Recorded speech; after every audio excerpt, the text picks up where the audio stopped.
Una cita molt important pel sector amb centenars d'expositors i embarcacions. A Catalunya aquest mercat és especialment important, és el que més pes té a tot Espanya. Sí, de fet, a Catalunya és qui té més empreses relacionades amb la nàutica, 719.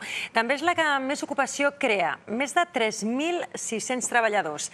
I tot aquest ecosistema genera un negoci de 823 milions d'euros anuals.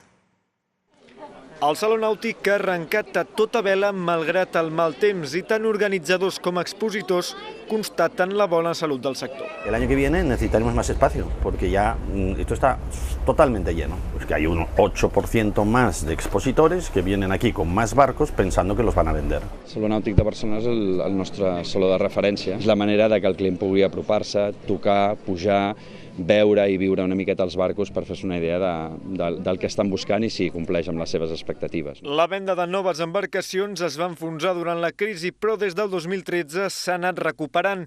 Aquest any, però, sembla que torna a tocar sostre amb una caiguda del 13,7% a Catalunya. Diuen que pels alts preus tant de les embarcacions com de l'amarratge als ports. A mí no me preocupa mucho eso. Yo creo que las tendencias, pues oye, tienes ups and downs, ¿no? O sea, cuando un sector va creciendo siempre, pues al final baja. La proliferació d'aquests vaixells ha fet que associacions ecologistes estiguin alerta. Una de les crítiques més recurrents al sector és la contaminació que genera a les costes, però com a l'automòbil, l'aposta per l'energia verda és cada vegada més evident, tot i ser encara molt incipient. Aquest catamaran n'és un exemple. Amb aquestes plaques funciona 100% amb energia elèctrica. Entre el viento y el sol no usamos gasolina, nada, no hay ruido, no hay contaminación. Usamos la energía del sol para, a través de las placas solares, cargar las baterías y los motores eléctricos usan las baterías para mover el barco.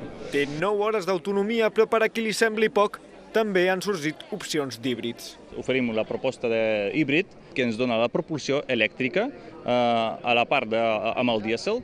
Per tant, en cada moment podem triar si volem elèctric o dièsel. El que sí és definitiu és l'entrada de la tecnologia. De la proa o a la popa del barco, fins i tot pilotant el pilot automàtic des del nostre rellotge. Ivan Gutiérrez, TV3, Barcelona. En els últims 15 anys han obert a Catalunya un centenar de fàbriques que fan cervesa artesana.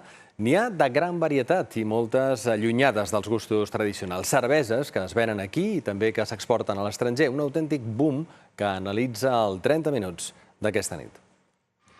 En els darrers 15 anys, a Catalunya han obert més d'un centenar de fàbriques de cervesa